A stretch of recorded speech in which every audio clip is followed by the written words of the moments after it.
Let me ask you, can you really be happy without feeling productive? Or have we all been conditioned to believe that our worth is tied to how much we accomplish? Today, I want to challenge this idea because being busy doesn't always really mean being fulfilled, as you know. So I want to take a moment to dig deeper into society's glorification of productivity and how it's affecting our well-being and what we can do to reclaim our happiness on our own terms. You see, this is the thing. We live in a world that glorify productivity. From the moment we wake up, the question is there. What are you achieving today? Or how much are you getting done? Isn't it? Notifications remind us of deadlines, and we scroll through social media only to see people showcasing their endless lists of achievement. But ask yourself, does being productive actually mean being happy? Does it make you happy? Or just give you a fleeting sense of accomplishment before you move on to the next task? So let's step back and examine this cultural obsession for a minute. It's no accident that productivity is glorified. Capitalism thrives on it. Your value as a worker or a consumer or even as a person often is framed in terms of your output. And let's don't forget that patriarchy, which has historically placed rigid expectations, especially on women, to juggle work, caregiving, and personal achievements seamlessly. The message is clear. You are only as good as your ability to produce, provide, and please. But is that true? Actually, psychologists call this the productivity trap. It's the belief that your worth comes from how much you produce, how many goals you hit, and how much you achieve. On the surface, crossing tasks off your to-do list might feel satisfying, but ask yourself, is it really real joy? When we tie our happiness to productivity, we risk burnout, anxiety, and a chronic feeling of never really enough. Studies have shown that people who experience prolonged stress from overworking often develop emotional exhaustion and even physical health problems. And this is not news. Yet, we push, convincing ourselves that the next achievement will finally bring us happiness. Spoiler alert, it won't. But here is a deeper truth. We are human beings, not human doings. Spiritually, we have lost sight of this. The constant emphasis on doing has overshadowed the art of simply being. And in doing so, we have distanced ourselves from our authentic selves. It means we have forgotten how to exist without striving. Spiritual traditions across the world, whether it's mindfulness and Buddhism, the concept of Wu-Wei, effortless action from Taoism, or contemplative practices and Christian mysticism remind us that true fulfillment isn't about how much we accomplish. It's about how aligned we feel with who we are. When we equate happiness with productivity, we overlook the richness of life that comes from simply being present. Now think about some of the most meaningful experiences, like watching a sunset, holding the loved one's hand, or simply sitting in silence, are moments you aren't really doing anything, yet you feel your soul. Psychologically, chronic busyness is a form of escapism. If we are always doing, we're avoiding confronting deeper questions, such as, who am I?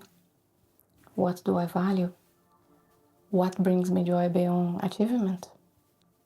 Spiritually speaking, busyness blocks us from connecting with the universal energy, the flow, or what some call divine, the divine. Being isn't just about rest, it's about rediscovering your essence. It's about unlearning the notion that your value is tied to the output and relearning that the truth that your existence alone is worthy. Imagine living in alignment with this truth.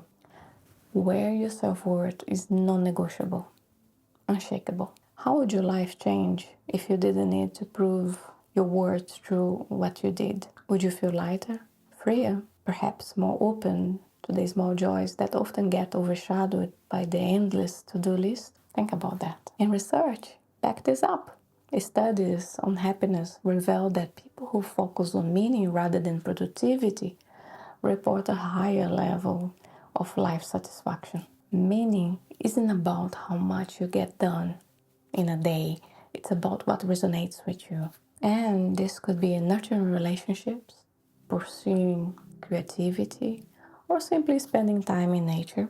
Because when you focus on meaning, you're no longer chasing the fleeting rush of productivity. You're actually creating a life that feels genuinely fulfilling. Here is the paradox.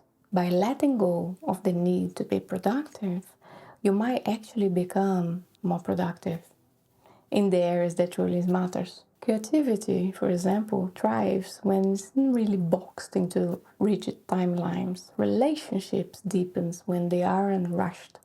And your sense of purpose becomes clearer when you're not distracted by constant busyness. Detaching happiness from productivity also frees you from the constant fear of failure. You see, when your self worth isn't tied to achievements, mistakes become lessons rather than disasters. Think about that. You're no longer running on a hamster wheel trying to keep up with societal expectations, but instead, you're walking your own path at your own pace. Imagine that. Now, ask yourself, when was the last time you did something purely for the joy of it? Not because it was productive or necessarily, but simply because it made your heart happy. By detaching happiness from productivity, you give yourself permission to live more freely, to rediscover the simple pleasures that make life meaningful. The interesting thing is, we are not just busy, we are running at a breakneck speed. Modern life is dominated by the pressure to keep up with the ever accelerating world. But let me ask you this, at what cost? This constant acceleration isn't just about work, it's tapped into every aspect of life. For women, this pressure is magnified because patriarchy has long placed expectations of women to excel in multiple roles simultaneously. Whether it's being the perfect career professional, the ideal parent, or the flawless partner, society has conditioned us to believe that we are only valuable when we are doing all perfectly. This perfectionism isn't just exhausting, it is, of course, unsustainable. It leads to burnout, self doubt, and a sense of failure that's deeply internalized. And yet, we carry on because the world around us rewards overachievement and punishes rest. Isn't that true? The problem with that is it will have emotional consequences because living in a world that runs too fast leave us feeling perpetually behind. And it's a life that feels like a race, but we don't really know where we're racing towards. So anxiety, depression, and a constant sense of inadequacy are the emotional products of this unsustainable pace. When you choose to slow down, to detach your happiness from productivity, you're not just changing your life, you're creating a ripple effect. Yes, you are. Your choice to prioritize meaning over busyness can inspire others to do the same. When you rest, you show others that rest is valid. When you focus on joy, you remind others that joy is worth pursuing. And on larger scale, these collective shifts challenge the systems that demand constant productivity. They create a world where well-being is valued over output, where people are seen as humans and not just as resources to be exploited. Your actions matter, and by choosing to live differently, you can become part of a movement towards a more sustainable and compassionate world. Because The reality is that unfortunately society loves to hustle. We all wear busyness like a badge of honor, as if being constantly busy makes us more important. We all been there. But here's the thing, business isn't really happiness, as we already realize, it's a distraction. And this is why spiritual traditions tells us that stillness isn't really laziness, it's sacred. In stillness, we connect with our inner selves, gain clarity, self-awareness, and deeper sense of peace. Yet, we've been conditioned to fear stillness because we equate with unproductiveness. But what if stillness is just as valuable as action? What if just being is as important as doing? Because true happiness isn't found in how much we do, it's found in how present we are in our lives. I think it's quite important to highlight that resisting the glorification of business requires courage. It means standing up against societal norms and saying, my value isn't tied to productivity, which is not very popular.